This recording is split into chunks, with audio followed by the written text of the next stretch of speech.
afternoon, everywhere now. It's 12:01.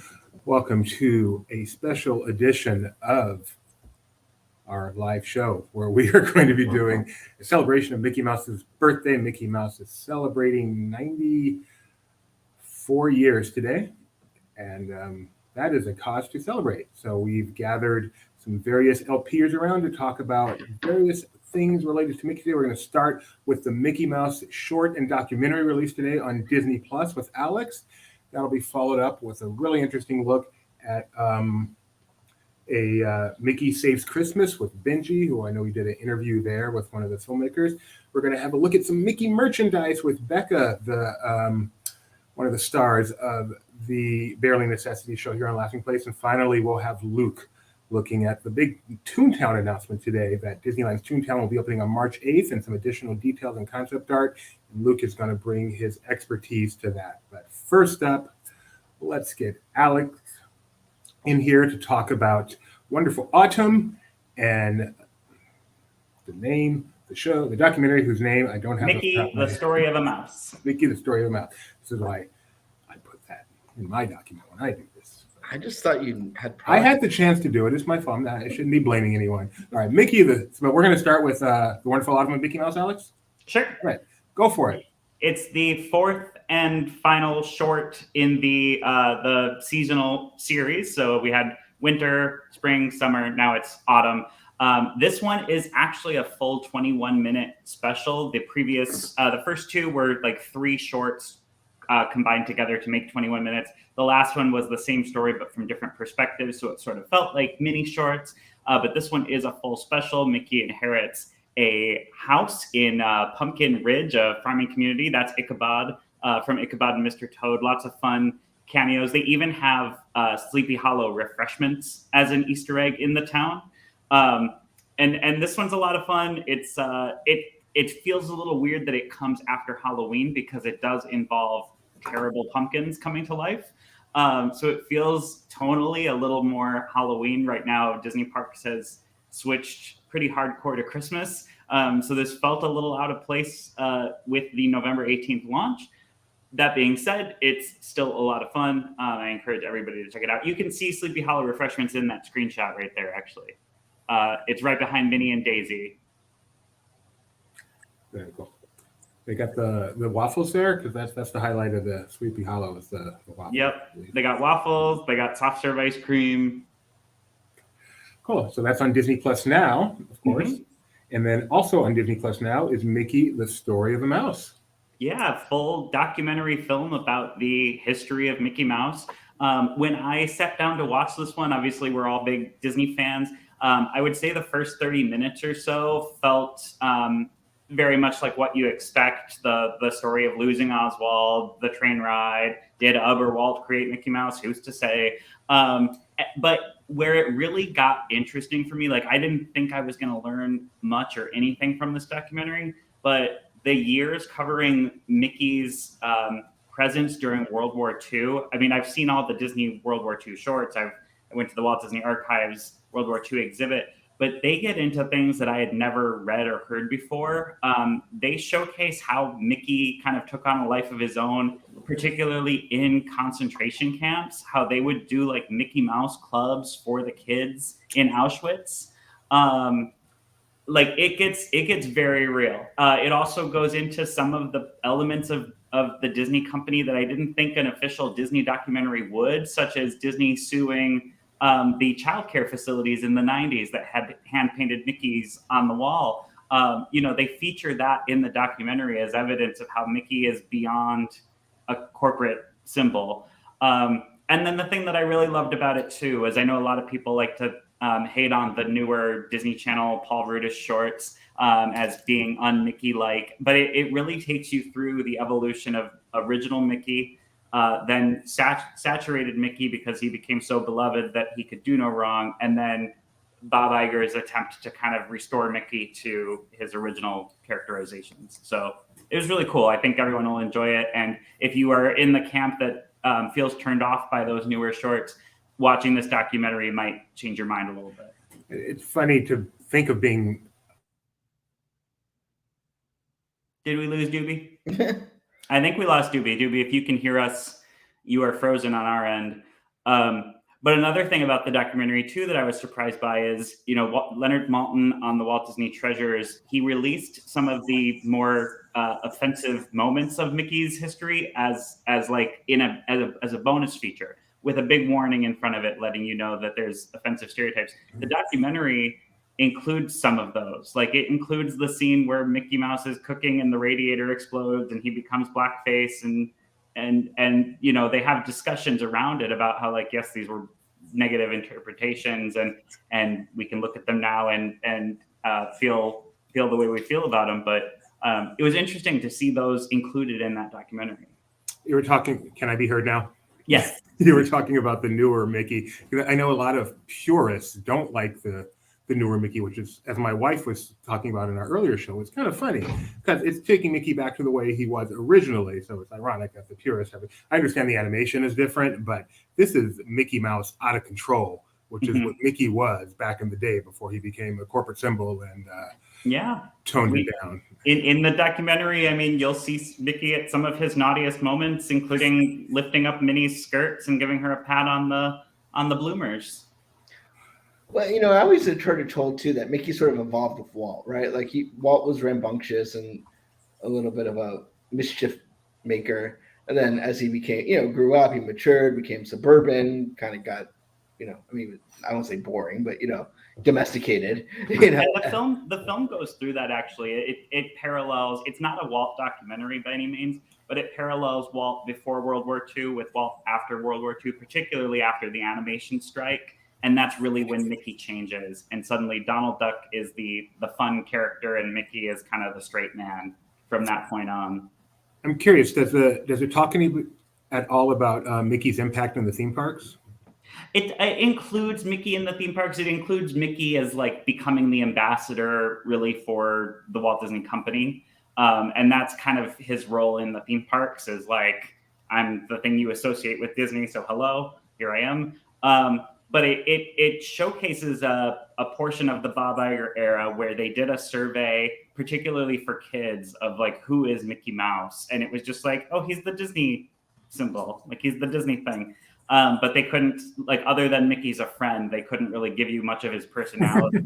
Or kids would be like confused when they said Mickey is funny. They'd be like, he's funny? That's and so they, that's kind of the germ of, in that era, I guess he held a pitch meeting where anybody could come and pitch projects to kind of reinvigorate Mickey. Out of that, we got Get a Horse, the short. We got Epic Mickey. So the creator of Epic Mickey's included in the documentary as a talking head. And then the Paul Rudish shorts kind of all spawned out of that. Years and years ago, before Iger, I believe, was even on the scene, they reinvigorated Mickey in a certain way with Runaway Brain. Does that play any part in this? They don't even mention Runaway Brain. They mention Mickey's Christmas Carol as like being a big gap in time between Mickey shorts. But unless I blinked and missed it, Runaway Brain is not brought up. And Runaway Brain too, I mean, I remember it very fondly, but that's another one that was controversial in its time, like having Mickey go Dr. Jekyll on everybody. That's why I was curious if they brought it up, because that was very much not what people expected from Mickey long before the current shift, which, like I said, I really, really like. Awesome. Anything else you wanted to say about Wonderful Autumn or the documentary? Watch them. They're on Disney Plus. On Disney Plus right now. Absolutely free if you're already a subscriber. So no, it's absolutely no additional charge. It's not free. It's included. You already paid for Disney Plus. I tell my son that all the time. It's not free. It's included. Huge difference. Huge difference. Okay. And then another cool Mickey thing that's on the horizon would be Mickey Saves Christmas. Sorry. Mickey Saves Christmas with Benji did an interview with director David Brooks about. You want to talk about David H. Brooks, which I imagine there's someone super offensive named David Brooks. There's a centrist columnist named David Brooks. I wouldn't call him super offensive, but that H is there for a reason. Who you may know from his work for things such as Christmas Time for the Jews. What shirt are you wearing today? What am I wearing? Oh, Puppy for Hanukkah sweatshirt. Yeah, appropriate. Yeah. Okay. Go on. So they're doing this Mickey Saves Christmas stop motion short, which is actually going to have a big debut a week from Sunday, where it's going to be on ABC, Disney Channel, Disney XD, and Disney Junior all at the same time, and then it'll be on Disney Plus the next day on Monday. So if you see, it's sort of like if Mickey and Rankin Bass had a baby. This was what this is not a mischievous Mickey. This is very much hiya pal. Very. I would say it lives sort of in the Mickey Mouse Clubhouse, Mickey Mouse Funhouse, Hot Dog Hills kind of world, but still a lot of fun. And it's neat to see Mickey in this sort of different form. And one of the things that I thought was interesting is when I interviewed him, I asked about Mickey's ears because, as you know, Mickey has ears that no matter which way he goes, there are two circles, right? So as you can see here, he's facing this way, there are two circles, but the ears actually move. And I said, that's got to be a pain in stop motion. And what he said is they actually put magnets on the ears, and then his skull has little iron filings in it so that they could move the ears to keep that sort of iconic double circle look consistent. Did Mickey find that painful? It's stop motion. Is this the first stop motion Mickey? So they did a short, like a Disney Channel short in 2019. But I don't know that I can't think of anything else. I mean, someone could probably correct me for some like 2-minute bit they did in some anniversary special. All those Disney Channel. Yeah, like those Disney. Yeah, I mean, this is really this is anything of note, and definitely the first 22-minute kind of experience. Cool. So, and this comes again when? This comes a week from Sunday, sort of the day after Small Business Saturday and the day before Cyber Monday. So when you have that small break on November 27th, come check out Mickey Saves Christmas on, you said, pretty much everything but Disney Plus, and then Disney Plus the next day? Right. And I got to see it. It's very cute. I wouldn't say it's anything that's like, it doesn't have the sort of Easter egg palooza that the Paul Reddish shorts is. It has a few, but it's just more of like a, something they're probably going to air for 30 years, kind of like Mickey's Christmas Carol, where it's, just a holiday short, and the stop motion just makes it feel different and more sort of holiday than just a regular special episode of Hot Dog Hills. And it is actual stop motion. It's not CGI simulated. Yeah, no, it's real. They when I did the interview, which I didn't put up because I did it in some crummy hotel room, he was actually at the set in the Zoom screen with like the little maquettes and everything behind him. Oh, cool. I know this is unscripted, but Tony, should we go to you since you're actual animation festival? He's next up. Let's bring him up. Tony Betty, how you doing? Exactly. I'm good. I'm celebrating Mickey's birthday here at an animation festival called the Creative Talent Networking Expo, CTN 2022. But I've been standing in front of the Multi Animation Studios booth just to say happy birthday, Mickey, because this is all mostly because of his doing. So since you are our animation guy here at Laughing Place, I want your opinion. What makes Mickey Mouse stand above the rest? What makes him so special? Relatability. Back in the day, he was Walt's everyman and appealed to everybody. He had his comic things, but if you look at his crazy friends, Donald, Goofy, and Clarabelle Cow, Horace, and those were where like everybody had this strong, almost 2D personality. Like Donald's the temperament, Goofy's the klutz, but Mickey was the everyman, and those were just his crazy friends, and everybody can relate to that. Awesome. That's a great explanation, Tony. I'm glad I asked.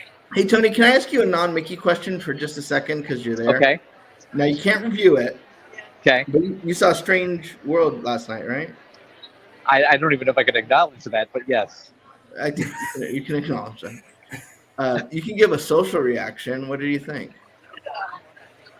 140. I liked it. 140 characters or less, which is how you would describe that movie. It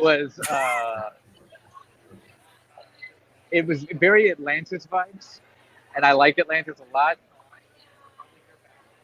But yeah, I don't want to say anything that I shouldn't be saying. Sure. And was it cool? Like that. Was it cool It's to get to beautiful see to it look inside at. a building that has a sorcerer hat? Speaking of Mickey. Yeah, it was hard to watch that movie too because there was so much water over my eyes because I was just sitting in this very historical building the whole time, like knowing that I was in the room where dailies for A Hunchback were being screened 25 years ago, and where executives shot down a movie called Kingdom of the Sun in. Like, that was really cool. Thanks, Tony. Thanks Have fun for getting your animation on. very much, Tony. Speaking of Strange World, we did a social media reaction show on Strange World. The reactions seem to be extremely heavily mixed. Okay. Yeah, I didn't get to see that. I haven't seen the movie. Alex did. He said it like Legend, the dog. So I mean, Yes, I believe Kyle said in our show the next day, our kickoff show, he said, if that's our social review, we probably didn't like it that much. So, but we haven't seen it, so I think we're allowed to say that much. Okay, coming up I next. liked it fine. I was trying not to spoil anything. Alex says he likes it fine, but he didn't want to spoil anything. Okay, fair enough. And I did notice that looking at his Enchanted one as well, that's just Alex's style. He takes something disenchanted. He takes some cute aspect of it without actually giving his impressions of it. So Disenchanted, pretty negative out there in the social reactions. Except for us, we gave it a good review. Yeah, I don't know what people expected. I mean, a few people are positive, but like, I don't know where they're coming from. I'm trying. We did another social. I can't. Oh, Willow. Willow, extremely positive. Very happy. Oh, cool. I actually got some breaking Willow news. I don't know. I know this has nothing to do with me. Well, this is LPTV. We do breaking news when it happens. Okay, just got the email, so apologize for just basically reading it. But on November 28th, which I believe is a Monday, the LCAP is going to do a screening of the original Willow film, followed by a live Q&A featuring Ron Howard, Warwick Davis, and more to discuss the Disney Plus series. Oh, do you need to send someone to that? That's like, I love that movie for some reason. I love it. Okay. Great memories of that movie. I wish Val Kilmer was there. And I don't mean that as a joke. Yeah, I get it. But yeah. Well, it looks like a lot of people. And you know, from the new show, Warwick Davis and obviously Ron from the first movie. But such a sweet. One of the all-time best movie characters, Willow, honestly. Warwick Davis. Great character. Anyway, let's get back to Mickey Mouse. He's like, hello, I started this thing. Without me, there would be no Willow, at least not in this company. I mean, who knows? But all right, so now we're going to bring on one half of the Becca and Rebecca Barely Necessities merchandise team to talk about some Mickey merchandise. Becca, first of all, you look absolutely adorable. Thank you. I'm at my parents' house and I found my brother's old hat with his name on the back. It's a little small, but we'll make it work. And guys, look at this. Oh my! They didn't have our names, but you could get them custom made. So everybody in my family has one of these. Would it be offensive to say I could guess you're at your parents' house based on the wallpaper? No. I was gonna say, like, wow, you guys made interesting This is my decorating style. I was like, I didn't know you had an inner grandmother who was waiting to come out. I mean, I am definitely an old soul, but yes, inner grandmother, maybe so. So every Tuesday, 4 p.m. Pacific time, 7 p.m. Eastern, Barely Necessities, this lovely lady here, and the, in my biased opinion, lovelier young other Rebecca, that's my wife, do an awesome show on Disney merchandise, which is a lot of fun. So what do you got for us today? It's amazing how Dewey can never address that without it being awkward. Like, you think he's being nice, but just comes across as weird. But no one gets offended. There's something about me where I don't offend people. I don't know why. But... No comment, guys. Go ahead, Becca. Oh, no, we put together a quick little article highlighting some of our favorite Mickey and Minnie merchandise at various retailers. There's a couple of new styles, like clothing styles at Shop Disney. And Rebecca actually had some photos that she found these items at the Contemporary. So we have a couple of photos in there of new stuff that we've seen in the parks, as well as what's on Shop Disney. But yeah, I like this loungewear collection. It's very classic Mickey Mouse and available in several different colors. So some fun there. And then, oh, well, we'll get to that's actually in the article, but not. Okay. That We'll adds- go through the links you sent me. So I'm not nearly as good at this as my wife. Oh no, you're doing fantastic. So yeah, we kind of got a little bit of a like almost a crop style sweatshirt here, and like I said, it's a classic Mickey design, that like fun animation style. We've got some new emos. I know those aren't new, but they're so fun, and they're on sale today. As you can see, they're part of the Black Friday deals, $11.99. So That's like 40% off. yes. Funny you should mention 40% off. And so it's yeah, also Minnie's birthday. So right, they're great they're small enough to take with you anywhere, and they make for great photos. So my wife takes her Minnie Nuimo everywhere, and especially on a day like today, gets pictures of her doing fun things on her birthday. Right, it's so perfect.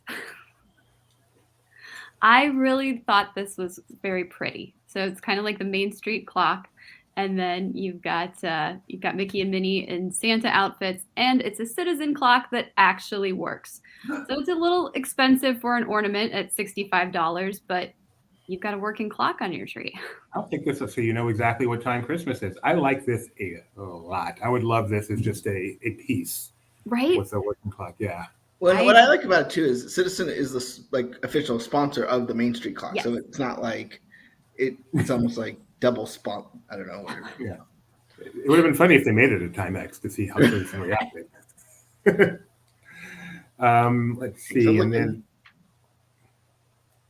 like this. Yeah, this was last year's Amazon exclusive Treasures from the Disney Vault, but the puzzle's still available. I'm a huge fan of puzzles. I have my Mouser-sized puzzle box here, and my sorry, yeah, I prepped you for this.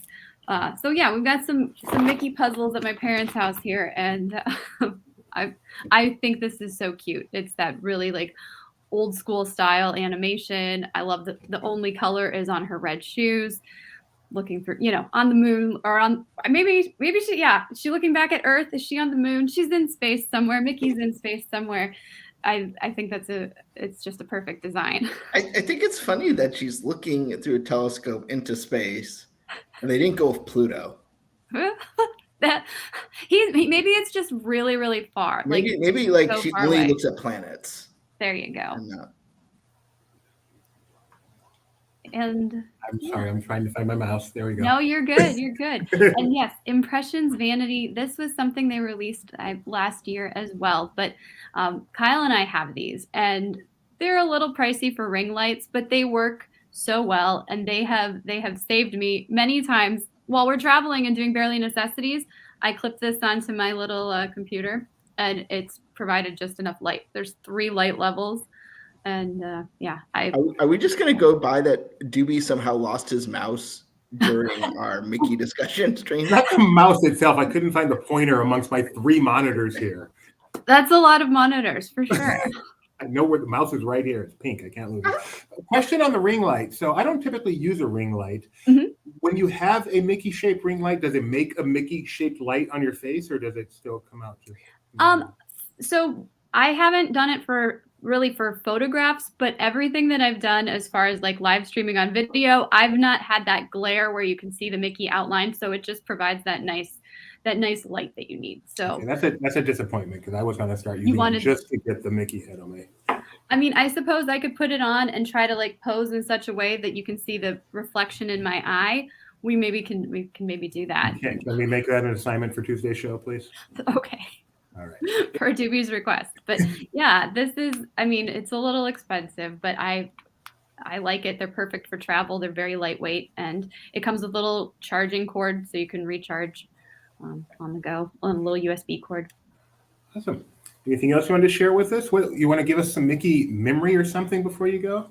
Some Mickey memory. I think it was in '96 was the first time we actually met Mickey at a park. It was MGM at the time. I remember feeling like he was the most important character of all because he didn't come out. It felt to me like he didn't come out very often. So when there was a chance for us to meet Mickey, it was like, oh, we have to do this, because if we don't don't meet Mickey. We're not gonna like you're gonna miss that opportunity. So That's so cool. that, and then Phantasmic with my dad, because he'll mimic the Mickey Mouse thing, and just automatically did that. So That's beautiful. Well, thank you for joining us, Becca. Thank you for having me. Merchandise. Again, this is Becca Burbank, Barely Necessities, every Tuesday, 4 p.m. Check it out. Thank you. And we're gonna like have a hard background transition as we bring on Luke. Are you saying Luke is different? Oh, okay. It's my personal green screen. Wow. All right. So joining us now is Luke Manning, one of the newer members of the Laughing Place team. He has joined it. We had to actually pilfer him from the United Kingdom to get him over here, but they didn't seem to mind losing him as much as I expected. Luke, how you doing? Good. Still reeling over my being plucked out of my country, but yeah, I'm good. See what I'm talking about? How we can just make these introductions really awkward and. You just got to roll off them the best possible way that you can. So Luke Manning, most of all, is known for ranking things. He loves to put things in order. But today he's here to talk about the huge news that dropped this morning, coincidentally on Mickey's birthday. And that is we have an opening date for Mickey's Toontown at Disneyland. Luke, tell us more. Well, I personally think that might have been coincidental that they did that on Mickey's birthday. So Luke, as one of our theme park experts, I have a question. Yeah. So we all know that Mickey's Toontown is actually older than Disneyland. Yes. And it was always there. It was hidden from us by Baloo's dressing room. And did Disneyland work with the Toontown Historical Society to do all these changes, or what was the politics involved in order to get Toontown to redevelop itself? Yeah, I can imagine that the politics were pretty rough. I mean, I imagine like Judge Doom walked in and be like, "There's no more bouncing. We're gonna have a interactive play area. Take all the balls out of the ball pit, Right, at the bottom of the slide." Yeah, that's why they had to wait till after. Are those balls now going to be sold at the Disney Gallery for like $75? Hey. I mean, they haven't been there in years, so maybe they were sold for. Like, in the ones with urine cost more or less? Okay, we're moving on here. More. No. Absolutely more. Line is drawn. It's Mickey's birthday. There are some topics that are off the table on Mickey Mouse's birthday. Luke. Someone is obviously using the 50s Mickey as opposed to the 1920s Mickey. That's a good point. So March 8th, Toontown will be opening at Disneyland. Which when do we have? What's the date again? Anyone remember for Runaway Railway? January 27th. All right. So on January 27th, Runaway Railway will open. But then on March 8th, the land as a whole will open. Presumably, there will be a parade going all the way down Main Street, at which point they will enter Toontown, close the gate, and the actual guests can't get in. Right. Call back to 1993. Yeah. All right. So tell us more, Luke. Well, it's definitely going to be interesting seeing when Runaway Railway does open, but the rest of the land isn't open. I'm kind of interested to see how they're going to go about. Because I mean, if you look at the concept art, you can see that it's kind of a straight shot to Runaway Railway. So probably just construction walls up on either side. But it'll be an interesting first introduction to the attraction there. And so we've got some concept art from some of the various things. What are you looking at here? So this is Donald's boat, which looks like it's got a little bit of life returned to it, because a lot of the things in Toontown before the refurbishment didn't really have a lot going on. Like we were talking about, the bounce element of Goofy's bounce house went away. Donald's boat didn't really have a lot going on, but it looks like that they've refreshed it with a lot of new water features and that kind of thing around it. So that'll be nice to see. I noticed they don't show anyone actually on the boat. Is that a thing of the past, you figure? Oh, that's interesting. Yeah, because it looks like a closed door there. I think you used to be able to go in through there. Yeah, my son used to love to climb Donald's boat, but oh well. Yeah, he's outgrown it anyway. What else do we got? Which you can go into Goofy's house and around Goofy's house. So they're going to have Goofy's How to Play Yard, which will be a whimsical sound garden with children being able to make wacky noises. And there's an all-new elevated clubhouse, which I believe is that little treehouse looking thing in the background. Which that's pretty cool. Yeah, be a nice little area to explore. You can see in the artwork here, they have like the musical notes. So here's hoping that the parents' rest area is a good distance away from that to maintain our safety. And then this is inside the house, as you mentioned. Yeah, for inside, I was kind of hoping for something similar to what they did in Tokyo, and they kind of turned it into almost like, I think, used the same technology as Toy Story Mania. But instead you're like painting Goofy's house. They went a different direction here, and it's a confectionery contraption that will come from outside Goofy's house and kind of make its way inside, and junior candy makers will be able to help Goofy make candy, and the silly sounds of household appliances will combine to make a truly Goofy symphony. When I saw this, my first thought was Goofy's Candy Company at Disney Springs. So right. Yeah, and then this looks really cool. This looks like a fun way to kind of bring some life back into what really was just a walkthrough with no real interactive elements at all. Do we think adults will be able to even enter this thing? I mean, I think they'll be able to enter it. Whether they'll actually you may not get out it. Be like Aruba. I suspect so, especially because of the littlest kids. You know, they can't necessarily go by themselves. You've got to let adults go into it. Yeah, it's just interesting because it's definitely concept art of just, you know, the lost boys and girls here without any parental supervision. That would be a great feature. You know, safe place to just drop them off, let them have sugar all day, and come pick them up later. It's like Pleasure Island. Good point. Whoa, what's this?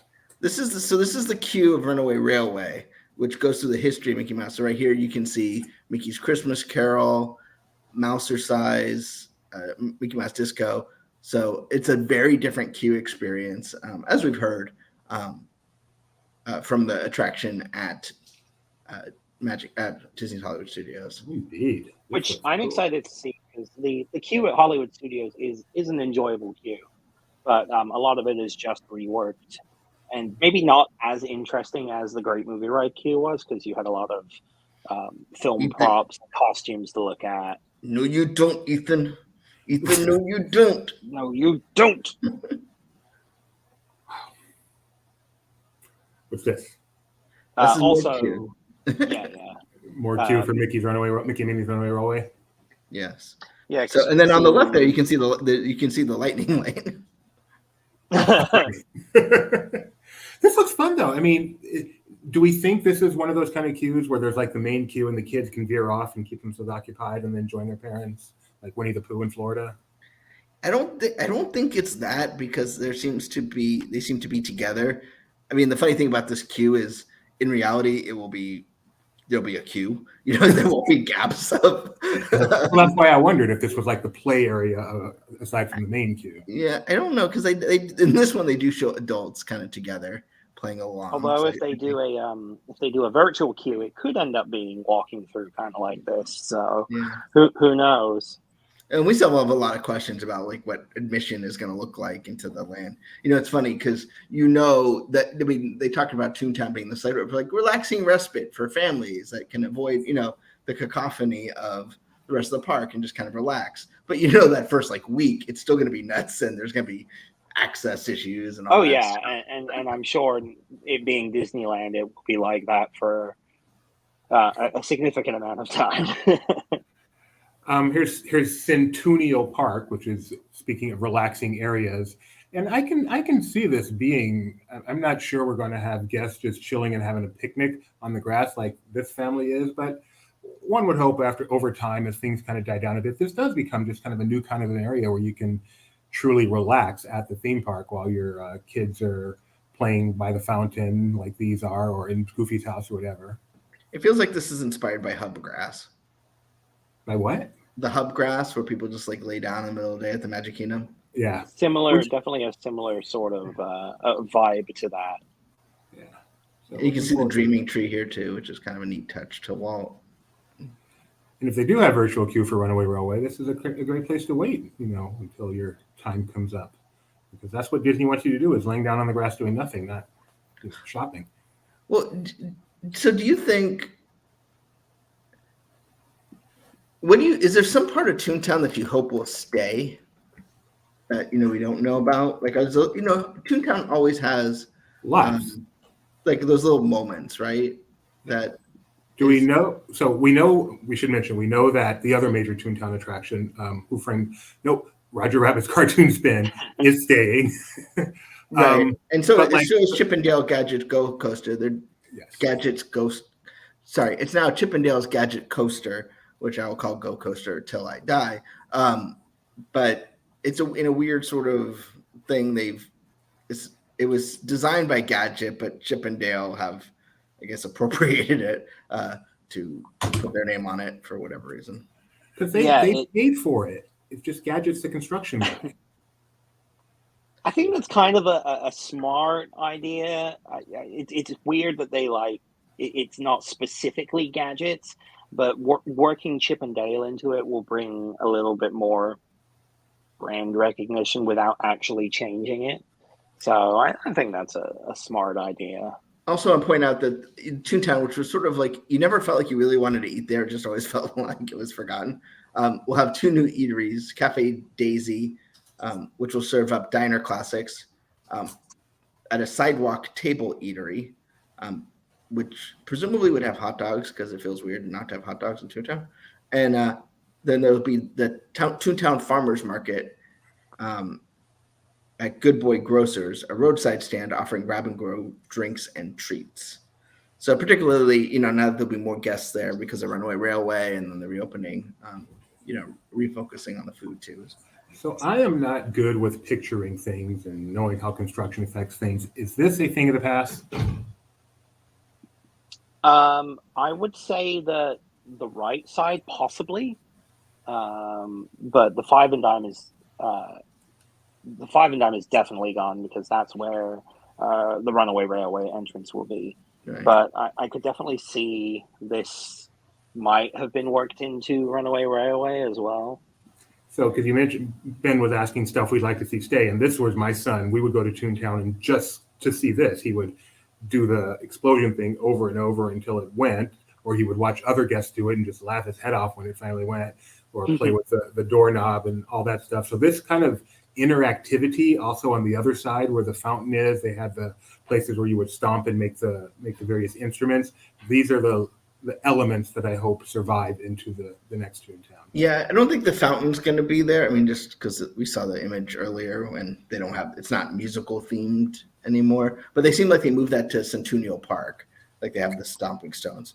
But yeah, that sort of quad is kind of what I'm interested in with, the Dalmatians in the firehouse and the mailboxes and all that stuff. That's what I'm curious to see.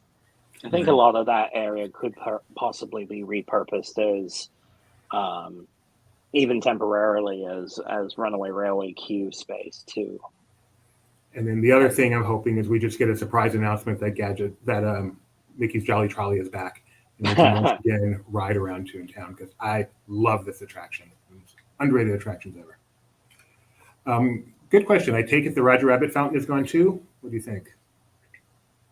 Is it in the concept art, the overall one of the lands? No, because it doesn't show that part. I don't know, because that's sort of near his attraction, and I don't think that Runaway Railway is impacting that. So it's a good question. I don't know, and it's not the concept art we have only looks at basically Donald's boat, Mickey's house, and beyond. It doesn't even show Goofy's house. It shows Goofy's, but it doesn't show a lot of that side of Toontown. In that concept art right there, the building you were talking about, Doobie, with the Yes. the dynamite and such is behind those 3 trees right there in the middle. Okay. So it looks like that is still there. Yeah, and I'm looking at where the fountain was. It looks like that's now grass. Yeah, I would agree with that. So maybe they just moved a fountain to Centennial Park, and that will be the extent of it. Yeah. I mean, it was more of a turnaround for the trolley than anything else. Which is coming back, I hope. Which I don't know. I don't know where Roger Rabbit's queue is going to go. You know, if they do it as they did before, where it's kind of went outside because of Lightning Lane. Yeah, because they have a massive, massive indoor queue. Yeah, but they don't use it because they want. Yeah.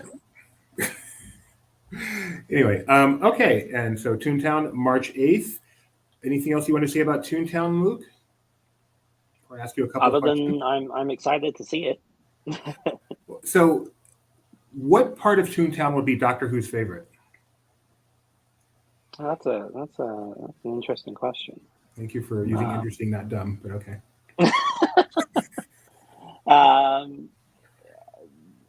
I mean, Doctor Who is all about exploration, and Toontown is one of those best places in a Disney park for that, with all the little nooks and crannies you can go into, and all the different interactive things. So I think that would be his favorite. Okay, just the exploration. And do you have any Mickey Mouse memories you want to share with the peeps? You knew this question was coming. Yeah, I did know it was coming, and I thought about it, and I still can't think of anything. But I've always enjoyed Mickey Mouse. I guess I remember.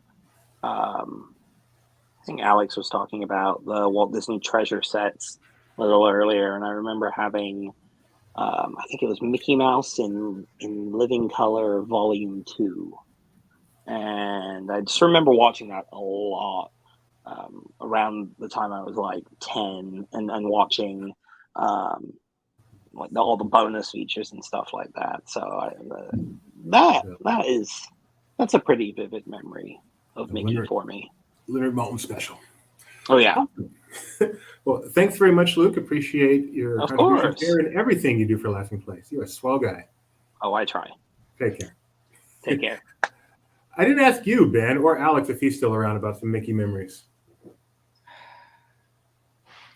Alex, you have any Mickey memories? I have so many Mickey memories. I know, that's the hard part. You want like my earliest Mickey memory? Whatever you'd like to share, but mostly on camera. Okay, yeah. Anything you want to share. Perfectly interesting. As a kid, like I remember loving wearing suspenders, and I had a pair of suspenders that intersected in the back with like a giant, like plasticky Mickey face, and they were my favorite pair. And so I remember like if I had the chance to dress myself, I had those Mickey suspenders on. And I remember like, you know, when my mom was trying to dress us up to go somewhere, like telling me I couldn't wear them because it didn't match, and being like, no, I want them. My first memory of meeting Mickey was at Epcot in the like spacesuit with the rainbow on the chest. And I have a lot of nostalgia for those costumes. As a kid, I had the little PVC figures of Mickey and the gang in their Epcot uniforms. Yeah, I mean, you know, I love Disney, and you can't love Disney without Mickey Mouse being kind of an integral part of it. Goofy's my favorite character of the Mickey and the gang. I'll always love Mickey. Of course. You know, I don't remember when I first met Mickey. It was not something, you know, it was before I had memory. But I remember my first Disney Channel short was The Simple Things, which happened to be Mickey's last short for, you know, during that. Well, not ever, but, you know, theatrically released short before the 80s. And, but, you know, my favorite thing about Mickey is we go to these events and things, and, you know, you have like a world-class singer or performer or whatever. And, you know, and then they bring out Mickey, right? The crowd goes wild, and kids, grown-ups, right? And it just is, you know, it's not silly to me. I think it just shows how much Mickey means to them through the, you know, and you're talking about a generation that really never got to, you know, they're not talking first run Mickey, right? Like these are people that don't even know why they love Mickey necessarily. Right. But just that in this way, he represents Disney to them, and Disney represents magic, and they just love, you know, I've done everything, including things I shouldn't even mention with Mickey, on the, but still, not like weird, but like, I mean, I work for Disney. You see things, and you still, when he comes out, you just go uproar. Whether it's Phantasmic or when the President Obama was here, and then Mickey comes out, and you're like, forget you, Barack. Like, let's focus on the main mouse here. I will say one of my favorite things to witness is it usually with kids, but every once in a while you overhear an adult in disbelief at the end of Phantasmic when he disappears from the steamboat, appears on the top of the mountain or Tom Sawyer's Island house, and then appears down on the bottom. And it's like, how did he do that? It makes me laugh every. And I recently got to interview Phil Weinstein, the producer of Mickey Mouse Funhouse, and he talked about when they have the celebrity cast, right? And then they'll record it, and then they'll realize that the person they're talking to in the script is Mickey Mouse, and they'll have to take a moment and just gather themselves. And these are celebrities who have celebrity experience, so he means a lot, and I think it shows.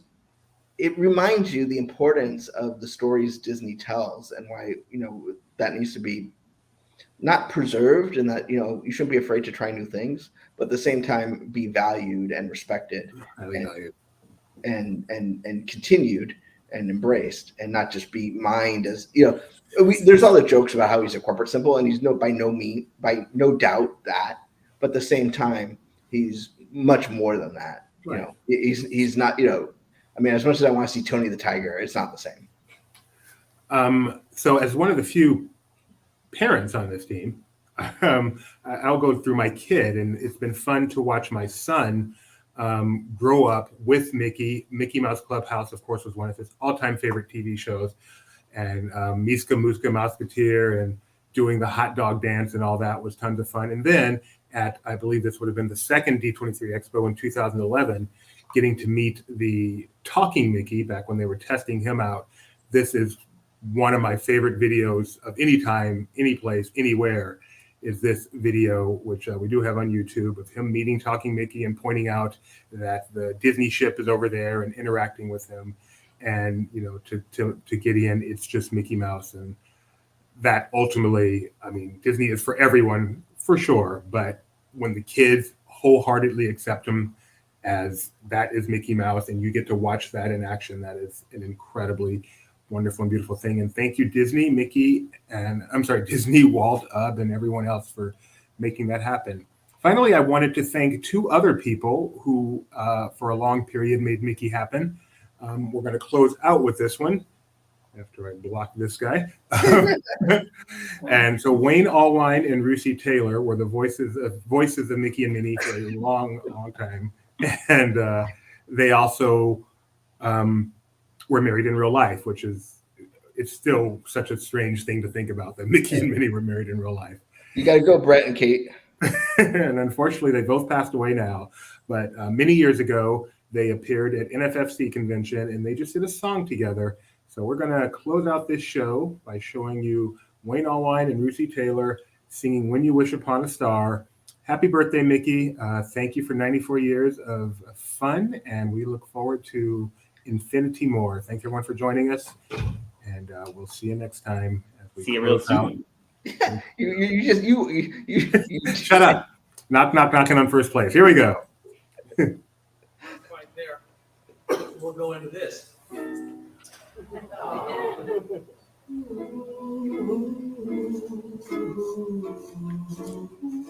When you wish upon a star, it makes no difference who you are. Anything that your heart desires, oh, it'll come to you. That's for sure.